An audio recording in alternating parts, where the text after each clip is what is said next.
Hello and welcome to the channel. So on today's video we'll be going through my DIY portfolio with InvestEngine. I previously did a managed portfolio update, but we'll go through the DIY portfolio update, which is me selecting my own funds with InvestEngine.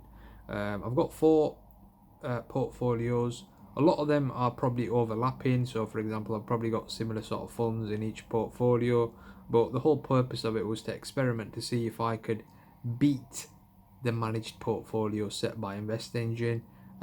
It was set up at the same time, around December 21, but I only invested £100 in there at the time, and I didn't really do much with it. And then later on I decided to set up a savings plan of £50 a month, whereas the managed portfolio has been invested with a lump sum of 6,000, and that is currently in a minus, which I did in a previous video. You could check that out on my channel on how the fully managed portfolio performed.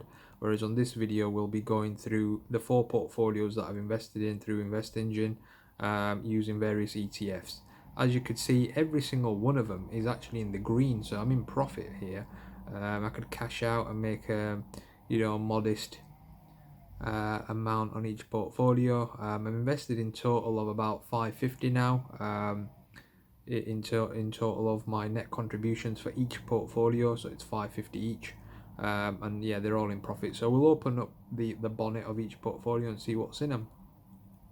So the first one is the Ultimate Growth portfolio. Now this one is mainly by InvestEngine's own recommended portfolio set up by Money Unshackled.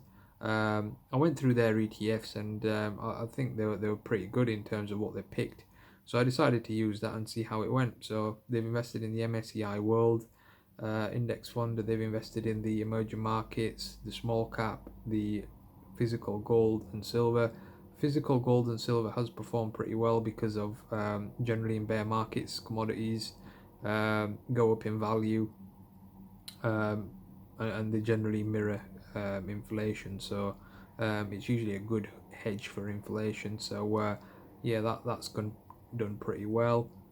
And as you can see, the overall value here, 7.34%, net contributions 550, and it's gone up in value. So we'll have a deep dive in the other portfolios.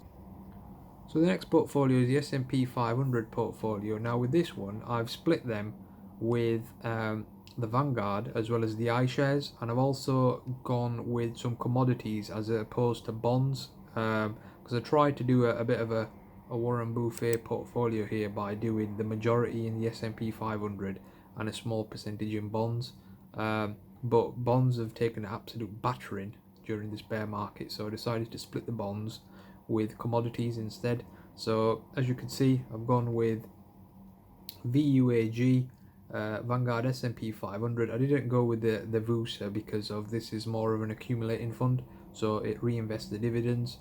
I've gone with the iShares S&P 500. It's pretty much the same thing. The only difference is that the weightings are a little different. So for example, the S&P 500 may have 3% in Apple, S&P 500 iShares may have 2% in Apple. So it's the exact same thing, it's just the weightings are different. I've decided to split the two so that it's got an even weighting. And I've gone for the Bloomberg Commodities ETF, got a small percentage in that, and then we've gone into a few bonds as well. As you can see, the commodities have gone up slightly, they're in the green, whereas the bonds are still in the negative, so that pretty much explains why I decided to go with commodities.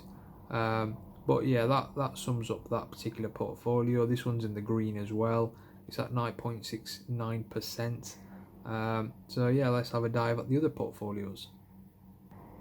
Right, so the next portfolio we have is the Eco Green Developed and Emerging Markets. I named all of these portfolios myself based upon what they are, mainly because this one is another portfolio with Vanguard funds. It's mainly the Vanguard Developed Fund and the Emerging Markets Fund.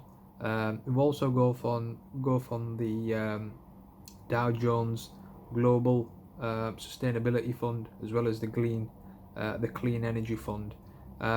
So with this, it's still in the green. As you can see, the emerging markets have taken a bit of a hit. A lot of that has mainly been due to issues with China and their lockdowns. and various other things of the economy taking a hit and their financial data coming out, it's not been good, and the Dow Jones has been up and down like a roller coaster, but majority of it has been going up. If you have a look at the charts, it's been going north really. Yeah, it's had some small dips, but majority of it, if you look at the long term, it doesn't. That's the problem with InvestEngine. It doesn't go more than a year, although it says max. But if you have a look at the general charts, it generally goes up. There have been some small dips, but it's not really been that concerning. It's mainly been in similar to the S&P 500 over the long term. It generally goes up. So yeah, this one's been performing pretty well as well. So then they will jump onto my final sort of portfolio, which includes a bit of REITs as well. Right, so this is my final portfolio. It's global, includes tech and REITs. So if we click on that, as you can see, it's still in the green, 8.9%. And this is another one where the net contributions are 550. We invested in the Vanguard FTSE All World ETF, the VWRL. And then we've gone for NASDAQ, which is a tech ETF, and then we've gone for some emerging markets, various other funds here, for example the commodities.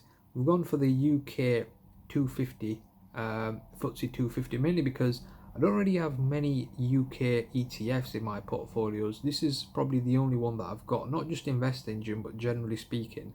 And that's why I've decided to tilt towards UK a bit of home bias, mainly because I don't have any at all. Now I've invested in a real estate ETF, as well as a property yield as well. But I've also set the function on this InvestEngine where it reinvests the dividends. So whatever dividends it does generate, it should state here, auto invest on. So any cash that's in the actual account, it generally reinvests it as well. So it's one of those where this is pretty much an all world ETF, which is the bulk of the portfolio, which is 70%. And then I've got your small sort of bits and pieces like your NASDAQ, your JP Morgan Global Equity. That's mainly all other equities that they've invested in as well. A lot of these